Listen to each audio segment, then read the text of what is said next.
Our next guest, Matt Anderson, grew up on a farm without internet access. So, of course, that's the perfect upbringing for an entrepreneur whose new company, Zazu, is poised to revolutionize cyberspace. Big statement. Matt's going to tell us how this humble upbringing developed a fascination with the internet and led him to start his first company at 15 years old, essentially in his pajamas in his bedroom, and how it led Matt to found Zazu. He's also going to share with us what's wrong with the internet today and what it's going to look like in the future. That is a big statement that you're going to revolutionize the internet. What do you mean by that? Well, the current internet funnels everything upwards. And by 2020, I don't think the internet will look exactly like it does today. I mean, consumers might have a few smart products in their homes, but when we get to the time when we have 100 smart products, it's not going to be likely that we have 100 different apps to control all of them. And the data flowing upstream for IoT products, Internet of Things products, is a constant stream of data. It's not static data like a Facebook post that you can store on a hard drive. So I really think that within the next 5 to 10 years, we're going to have to revolutionize the way that we process data. And I think that what we're going to do with Zazu is we're going to be able to process that data close to where the data is actually created, closer to the end user within the last mile of the internet. And I think what that'll do is it'll alleviate a lot of the upstream networks. Instead of bringing an entire mountain of data all the way upstream to sift through it for the gold, I think that we're only going to send the gold upstream is what Zazu is aiming to do. Okay, so now you've got me confused with a few things that you've said, but let's start with the Internet of Things. Right. Okay, this is a buzzword that's been around for a while. What does that mean? So the Internet of Things, or the Internet of Everything, is yet another marketing term, just like the cloud. The cloud isn't really a cloud; it's just a bunch of interconnected networks, the internet. Now, the Internet of Things is, at the moment, it is a buzzword, but it's already here. We're already in the Internet of Things. We have smart lighting systems, we have smart door locks, we have smart appliances. So things are taking on intelligence. Not at the moment. We're on the way there. Right now, what people think a smart stove is that I can sit on the couch and turn it on and off and check the temperature from my couch. That's not a smart product. You're just extending the remote. Right. You're just extending the buttons to an app.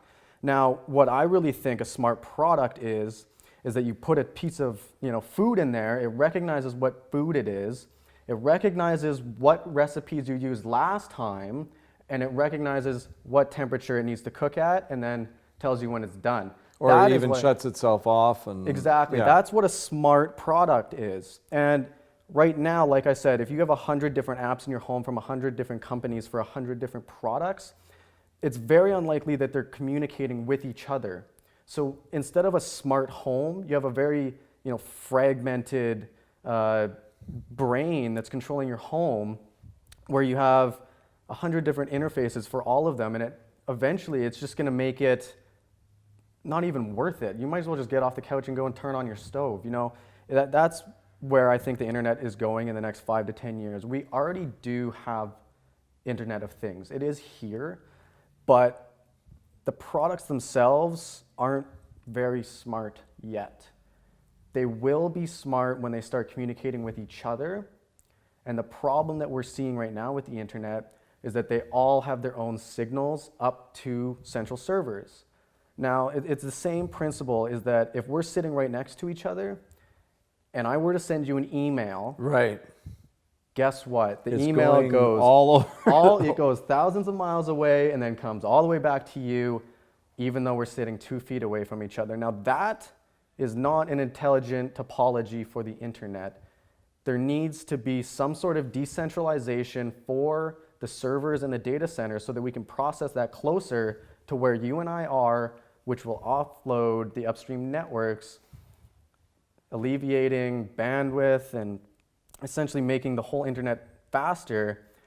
And if we do that, if we bring it closer to the end user, then we can put it onto a common platform so that all of our smart products that are in our home or around us are all operating on a a common So platform. theoretically, they'd all be connected to each other, but they're not going out into the internet, which also deals with a lot of the concerns about the security of our data, et cetera, et cetera. So I take it that's what Zazu is all about. So tell us about how you started the company. So it started out of a small research lab in southern Alberta, and we began with just researching internet topology. That was our main interest. Internet Topology. topology. So the way that it's structured, how does it look like? And right now, it's basically, you have all of the end users, the internet users like me and you, and all of our data flows up. So if you use cloud storage, what you're doing is you're essentially just, instead of storing that file on your computer, you're just storing it on a massive data center right next to everybody else's files. And the only convenience of that is that you can access it from anywhere just by logging into your account. Right, which is a big convenience. It's a big convenience. So what Zazu is doing is we're putting smart hardware in your home, smart hardware that we've invented out of our lab, that gives you all of the benefits of the cloud with more privacy and security than a private VPN server. So that sounds like, it almost sounds like you're going completely counterintuitive to Yes. all the talk about the cloud, which now I get what you mean by saying you're going to revolutionize the internet. It's almost turning everything on its head. And if we do it properly, not only will you not need to use your cloud service, eventually you may not need to use your ISP. Now, the reason, going back to why is it so insecure, well, everybody's racing to get venture capital, or racing to get funding, or racing to design the next new cool IoT product. And what they're completely overlooking is the security of it. They're putting microprocessors in them that don't have enough power to generate cryptographic keys necessary for encryption, which means that if you're in a coffee shop watching your baby monitor from your home, somebody can sniff into that signal, which means they can intercept that quite signal easily, right? quite easily, especially on open Wi-Fi, and essentially watch your baby sleep. And that is, I think, what's starting to terrify people, is that you could sit outside somebody's home and open their door lock because it's not properly encrypted. There's no end-to-end encryption. So when I'm sitting and I'm using a bank app, for example, in a Wi-Fi area, I'm protected there because the bank has the security, or am I? If you are using your mobile banking app, my mobile banking app. it's 100% up to your bank and where they keep their servers and how they use their encryption. And that's where I think a lot of the fragmented problems come from, is who is encrypting this? When you manufacture it, is the manufacturer encrypting it? And when it flows upstream, because everything is kept in basically a profile of your data, so that these IoT clouds can tell when you walk in the door at 5 p.m., is there a preset that says you like the lights dimmed at a certain level? That data has to be stored somewhere, and it's very sensitive data, especially data about your baby monitor and your door locks, stuff like that. Or when you come and go for burglars and so on and so forth. Yeah, imagine if somebody got a hold of that pattern of your life, and that has to be stored somewhere. So is your company Zazu primarily driven by the concern about internet security, or is it also about efficiencies? We, at the moment, after looking over the entire internet topology from head to toe, from central server, 50 megawatt central server, to end consumer, we found a massive gap in the last mile of the internet. And we said to ourselves, why don't we basically extend the internet and give everybody a tiny piece of hardware that would process the data closer to the end user. It would act as a host, an ecosystem for smart products, so that it has enough processing power that it generates cryptographic keys before it leaves your house and then goes upstream. It also puts it all onto a common user interface, so that all of your smart products are actually on a single user interface, so that you don't have 100 different apps for 100 different products within the next 5 to 10 years. And even if you have 10 different apps for 10 different products, they're all communicating, they're all going up into the internet and working their way back down. And if they do talk to each other, it's via this maze of an internet. Exactly. Now, the internet kind of happened by happenstance. It wasn't as if some there was some master plan and it was designed beautifully. So we're amazed by the internet, but it's actually fairly inefficient, isn't it? It's I don't want to say it's archaic, because a lot of it is actually quite, revolutionary. IoT is an amazing idea. It's where everything's going to go. Artificial intelligence is where everything's going to go. But you're building all of that on top of archaic infrastructure. The backbone networks that are controlling this and the general topology of how you're processing everything is very archaic for a revolutionary idea or a next wave of the internet, like blockchains, Bitcoin, all of that kind of emerging technology. It's very cutting edge, but we're all building it on top of very archaic old topologies. And when all of that data within the next, by 2020, when all of that starts to flow up, we need to decentralize, process that data closer to the end user. We need to secure all of our smart products closer to the end user. And we need to find some common network for it all to be adopted on. There's right now, like exactly like you said, there's 100 different apps. Now that's just not a smart system, even though you call it a smart home. We need to get common protocols. We need to get common user interfaces. We need to get everything not on a dead standard, but at least closer than having 100 different apps that all flow upward, that all don't have proper encryption. And I think that's where the internet will go within the next 5 years. So this young guy out of a small community in southern Alberta, Canada, you're going to revolutionize the internet. It all happens. Why you? There must be other people around the world thinking the same thing as you.